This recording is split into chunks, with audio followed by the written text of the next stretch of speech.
আসসালামু আলাইকুম রহমতুল্লাহ।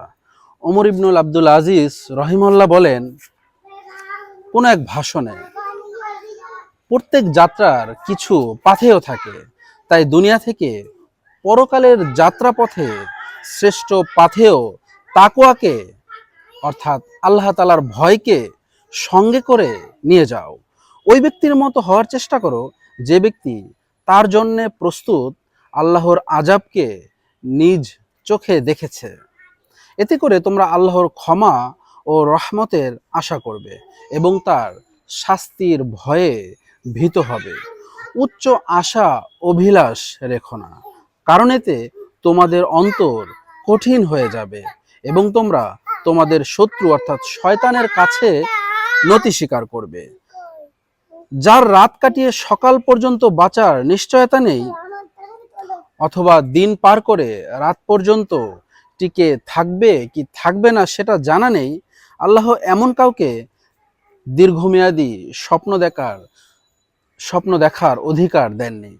মৃত্যুর ফাঁদ তাকে চারদিক থেকে ঘিরে রেখেছে।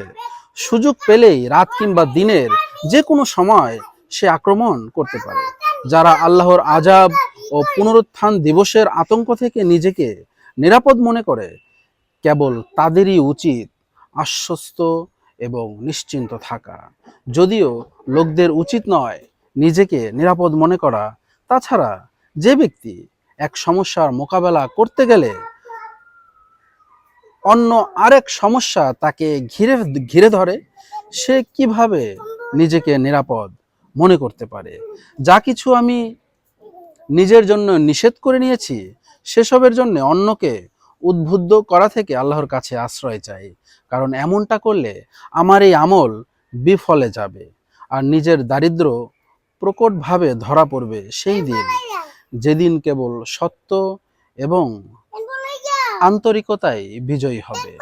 হাবিব ইবনু মুহাম্মদ রাহিমাহুল্লাহ তার স্ত্রীকে বলতেন, আমি আমি যদি আজ মারা যাই তাহলে আমার লাশটা অমুকের কাছে পাঠিয়ে দিও, সে আমাকে গোসল করিয়ে দিবে, এরপর এই কাজ তুমি করবে।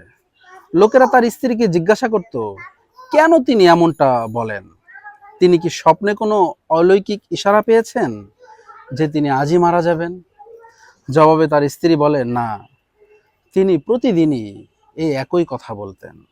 প্রিয় মুসলিম ভাইয়েরা, যদি দেখেন যে দুনিয়ার জীবনের ধন সম্পদ নিয়ে লোকেরা সন্তুষ্ট হয়ে গেছে, তাহলে আপনি একদমই হতাশ হবেন না। আল্লাহর উপর ভরসা রাখার মাধ্যমে আপনিও সত্যিকার অর্থেই ধনী হয়ে যান। যদি তাদের দুনিয়াবী কারণে আনন্দিত হতে দেখেন, তাহলে আল্লাহর নিকটবর্তী হওয়ার মাধ্যমে আপনিও আনন্দিত হন। আর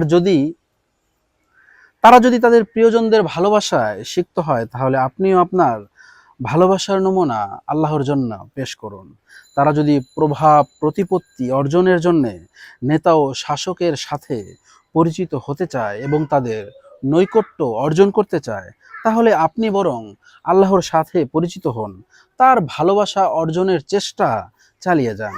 আল্লাহর কাছে আসতে পারলে, তার ভালোবাসা অর্জন করতে পারলে আপনি ক্ষমতা এবং মর্যাদার অধিকারী হতে পারবেন।